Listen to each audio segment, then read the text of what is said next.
Hail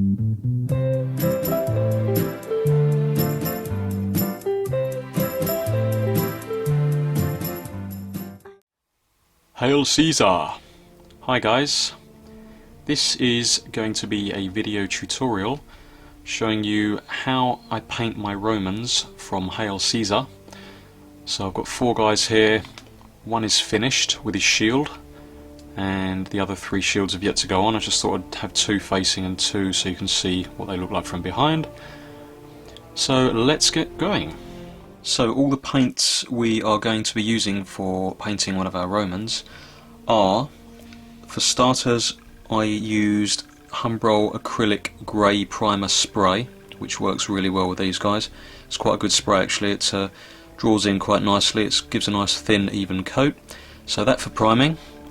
And then from left to right we've got mostly army paints: Barbarian Flesh, Plate Mail Metal, Shining Silver, Greedy Gold, Weapon Bronze, Monster Brown, Leather Brown, Desert Yellow, Dragon Red, and we've got Citadel Layer Wild Rider Red, and then the last one is the Army Painter Quick Shade Soft Tone. That actually comes in 3 tones, but the soft tone works really well for the Romans. So here's the little fellow we're going to do. So he's had all of his mould lines taken off, or the worst of. There's virtually none left. And he's had his grey primer, and let's go with the base colours. Right, so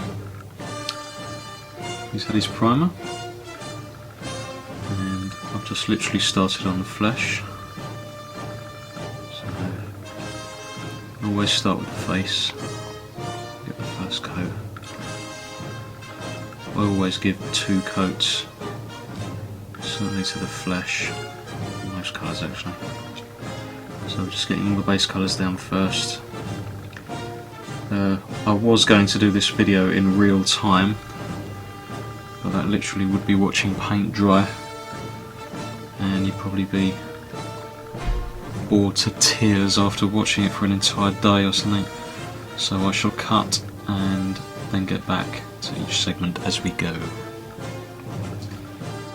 Okay, so the flesh is on. He's had pretty much 2 coats, maybe nearly 3 in certain areas. And don't forget the toes on these guys. They're not very well defined on these models, but from where they go from the toes to where the kind of sandals start, just brush across those with flesh, because as I say the line isn't too well defined. So I've just started on the plate mail metal, and I've started on the helmet, and I'll work my way down. I'll be back in a bit. Okay, so the armour is all finished, and the only thing I've left unpainted is the strap that goes across his body here, which will obviously be a different colour, but I've done everything with the plate mail metal all the way down to his waist, including the belt, except for the top piece, which will be a goldish bronzy colour, but we'll get to that later. So yeah, I had to touch up the flesh, just a couple of other bits up in the recesses. So the silver is all the way to the belt, flesh all done, toes all done again, and the next stage we're on to is going to be the skirt or the apron. Oh, lovely bit of skirt, and we're going to be using Dragon Red for this. So the apron stroke skirt is finished. He's had 2 coats of the beautiful Dragon Red, so remember to go all the way underneath and round to the tops of his legs and up to the belt, front and back. And I've left obviously the dagger on that side and the scabbard on this side. So the next stage we're going to be moving on to is his boots stroke sandals, and for this we are going to be using leather brown. Back in a bit. Okay, so the boots are done, or at least the top coat is. What I'm going to do now is I'm just going to give a very, very light dry brush across the boots to bring out the detail with this desert yellow. So I've got my dry brush. It's not actually a dry paint, but as long as you get enough paint off, it's fine as a dry paint. So I'm just going to literally brush over his boots. Just brings up the finer lines, a bit of highlighting.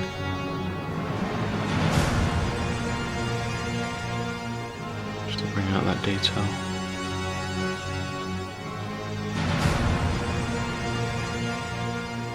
Okay. So the boots have had their highlight lines, and the next stage is going to be the armour section that overhangs the skirt, and for this we are going to be using weapon bronze. So the piece of armour plate is finished in weapon bronze. Next we are going to move on to the sword handle and the sword scabbard and the dagger, and for this we are going to be using monster brown. Okay, sword scabbard and dagger both done in monster brown. Don't worry about any details at the moment, we're going to highlight those after. And the sword handle as well has been done monster brown. So now I'm going to move on to the sword handle, the bottom and the blade, and for this we will be using shining silver. Okay, sword blade done, and I should have said pommel rather than handle at the end. And next up we are going to be using desert yellow, and we are going to do the strap that runs diagonal across his body, front and back. Right, we've got all of our base colours down, so that's everything. The only highlighting I've done so far before any shading is the sandals with the leather brown, just to bring up the lines. So the next thing we're going to do is going to shade him, and for this it's the Army Painter soft tone. So yes, this comes in 3 tones. There is a strong and a dark tone, but they're more for undead type stuff that I use. So for this guy we're going to use the soft tone, so we'll do this on camera, so it's nice and easy. And this is the stage that brings him to life, so reasonably big brush. I'm just going to pop him on. Always start with the face. Get him in the face. We're just going to coat the whole figure in the soft tone. Make sure you get it into all the recesses, every little nook and cranny. Goes really well over the skin actually, this. Sword tip all the way down. Spread it out. Okay. This really does start to bring him to life, as I say. So just work our way from top down. Down the legs. This is the bit I like on the boots as well, just that bit of dry brushing earlier just makes the boots, because you don't really see the feet much once he's based anyway, so that's why I do that. A bit more on the back.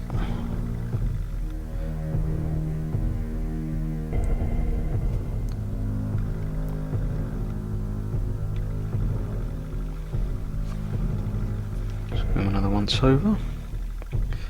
Make sure you get under the arms, under his skirt. Ooh, misses. Toes. Quick arms again. Knuckles. Okay, right. So, hopefully that was on camera. So we're going to leave that to dry now. That actually takes, I leave that for a good few hours, to be honest. Some people say to leave it overnight, but you can work on it a bit before then, but I probably will leave it overnight, to be honest. So yeah, I'll be back shortly. So the soft tone is all dry. He's been left overnight to dry, and he's starting to look quite presentable already. Just spin him round. So the next thing we're going to do is we're going to highlight. So I'm going to start next with the skirt, and for this I'll be using Wild Rider Red Citadel. Right.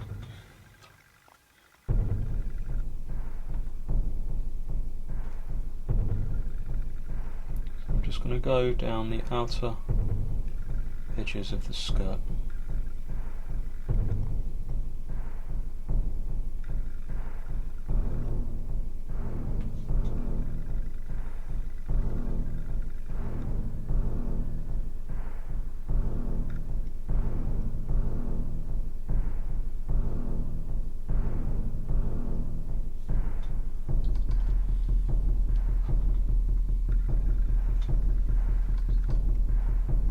all the red highlighting is done on the skirt, and as you can see I've just gone down the outer edges of the skirt just to bring out that detail all the way around. It's a bit tricky to do this on camera because it's quite steady handwork. So the next thing I'm going to do is highlight the goldy armour platey bit, whatever you call it, at the front, and I'm just literally going to dab the Army Painter Greedy Gold over the weapon bronze just to highlight those tones of gold. And I'll do this off camera because it is very steady handwork. So the belt armour has been highlighted in the Greedy Gold. Armour platey bit, that was my scientific term by the way.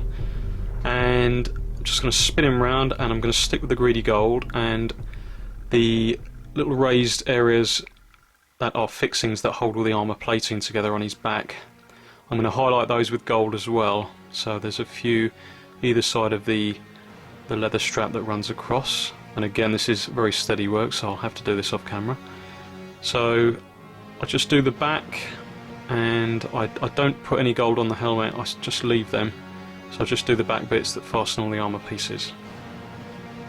So sticking with the gold, I have highlighted the little areas that hold the armour plating together, so you can just about see that, and I've done it on the front also, just on the chest plate, there's a few on the waist, and I've also just highlighted the edges of the sword, just the end, the little circular ball, just made that gold, and just 2 or 3 lines to highlight the edges of that sword scabbard. And he's almost finished. Just the last thing I'm going to do is just use the desert yellow again, and I'm just going to highlight just a couple of light reflections just on the sword handle, and just running down the scabbard casing outer edge, and then he's almost ready for basing. Be back in one sec. So the figure's all finished, and I've just highlighted those 2 edges, just the one on the sword handle and there's one on the scabbard, which I don't think the camera can really pick it up. And that is him done. Obviously when you've got loads of these guys to paint, so you're doing an army of 30, 40, 50 plus, obviously you want to get them done. You don't want to crash them out, but you want to make some progress. So I haven't done any blending on this guy at all. I've just literally base colours, wash and highlight, and there he is, he's all done, everything's covered. So now he's ready for the base. Giggity giggity! Okay, we're on to basing, and for this I'm using a circular 25mm plastic base, and I've got 2 army product base materials here. We've got brown battleground and just field grass, and we've got PVA, that white glue. It's all the same stuff, it's universal glue, great stuff. Most places sell it. B&Q's quite cheap, quite nice. Okay, basey time. I've just super glued him to the base, to the green plastic base, so he's nicely glued on there. And I've got my little tray, reasonably old brush, just neat PVA, not diluted. And I'm just going to apply the PVA all the way around. Just get it to a nice edge. Don't go over the actual grey base of the figure. Doesn't matter if you just go over it slightly. Doesn't matter too much at the moment. Just go all the way around.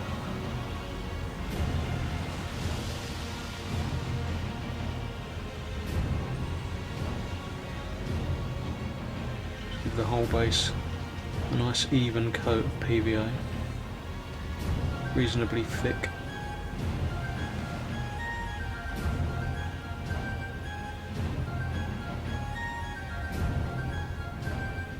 Usually go around a couple of times.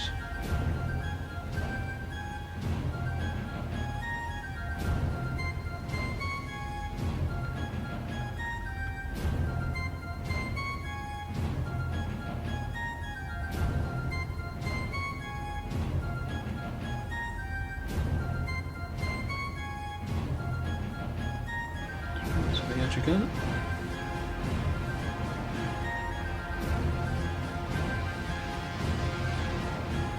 Okay. That is reasonable. There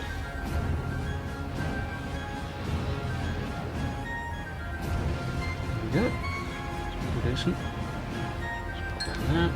Okay. So the brown stuff, pop him in. Just flick that all over the PVA. Another old brush. And just tap it down into the PVA around the edge. Like so. Show good even coverage. Just tap him off. You can see that. Hopefully. A bit more of that. Sometimes you get little areas that it just misses. I'll just go over again.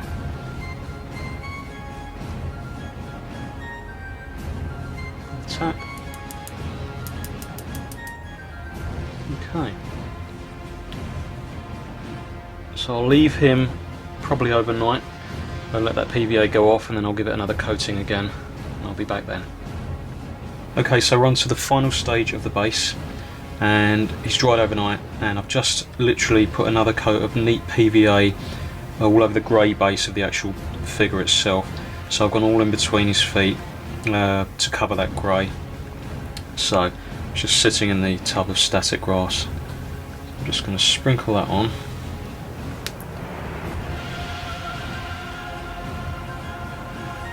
Just tap it all the way in. I haven't covered the whole base with the PVA, I've left the edges so it's a mix of grass and earth. So once again we just tap that down.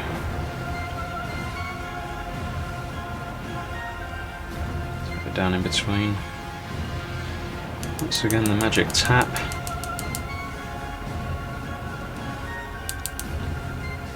Okay, I'll just blow the excess off. Okay, so you see he's mostly grassed. Just have to clean the grass off of his feet so you can actually see his feet. As he looks like he's buried. So just jiggle the grass around, play about with it until you're happy. And then he is almost there, except for another couple of little details.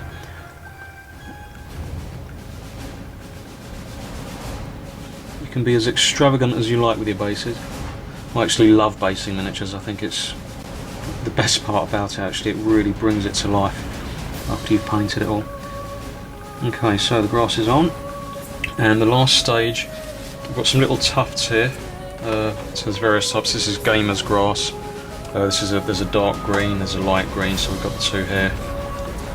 So I think I'm going to add maybe a larger one behind. Remember he's having a shield on the front, so you don't want to obscure that with any large tufts of grass. So you take your tweezers, just pull that off. No jokes please. And then we use an old toothpick. Just dab a bit of PVA. It does have its own adhesive on the bottom of these, but I always put PVA on it, just makes it a bit more secure. So just dab that on. And then this is a larger tuft, so I'll put this on the back. So I'll pop it there. Just press it down firmly and jiggle it round. Spread the grass out a bit. It looks like a nice grassy shrub. Okay. So the back's all done, and because I'm such a perfectionist and I never know when to stop, I'm going to add another little one on the front. So I'm just dab that with the PVA, put it on this side, just about there. Once again just press down, a little tuft. The lighter one at the front, dark at the back. So the base is pretty much finished, and the very last thing will be the shield. Right, we are on to the last stage, which is the shield, and this is the most fiddly stage of the entire thing. Right, so I've got a shield here. and it's been primed in army painter white. I didn't mention that at the beginning, so it's best to always use white because, so it's been primed both sides white, and then on the other side I've painted it in the dragon red. I used the paint on that, but I would advise using dragon red spray, the army painter dragon red spray, because it gives a better coverage. With the red going over the white with a brush, you have to really keep going over with several coats. So it's been painted with the dragon red, and then I've just used the greedy gold to highlight the lines on the inside of the shield. I've left the middle bit because that's where it's been glued to his hand. So that's all ready to go, and then we're back over to the front side of the shield, and then onto the transfers. They've actually changed the format of these transfers over the last couple of years. They used to be like the classic, you'd soak them in water and then slide them off, and then really handle them really gently and obviously slide them onto the shield. But now you have to cut out each individual shield, and they come on this sheet, and you have to cut the middle section out, which is the most fiddly bit of all. So you have to use your very sharp Stanley knife or your hobby knife and cut out that little white rectangle, and then you put the transfer on reverse way down, and then you have to peel it off, and you've got to make sure you get it the right way up because it's got Latin inscription, so you want it to read obviously the correct way up, but I'll do that in a minute. So I'm now going to sort out the transfer, and then I'll get that stuck on, and then I'll paint the edge after. The transfer's on, and as you can see it is incredibly fiddly. There's the middle section of the shield, which you can just about see, the clear plastic that I've cut the middle out of, and then you have to peel the front off, pop it reverse way down, even spread, get it lined up, press it down, and then you've got to apply a little bit of water onto the back, and then you can peel this piece off like so, and then we have him done here. So that's all that's left to do now, is to, I'll just give that a few minutes to go off, and then I'm just going to paint the edge with the greedy gold and the middle section, and then we are almost there.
Well, I hope you enjoyed my little tutorial there on how to paint one of your Hail Caesar Romans. That's the first tutorial I've ever done, so bear with me on the camera work and any improvements I need to make as we go along. So I'd love to get your comments, your feedback, any suggestions, and subscribe to the Paul's Miniatures section of the Rivetts channel. My wife is doing obviously all the Weight Watchers stuff, and she's doing a great job with that. So I shall see you guys on the next one, which hopefully won't be too long.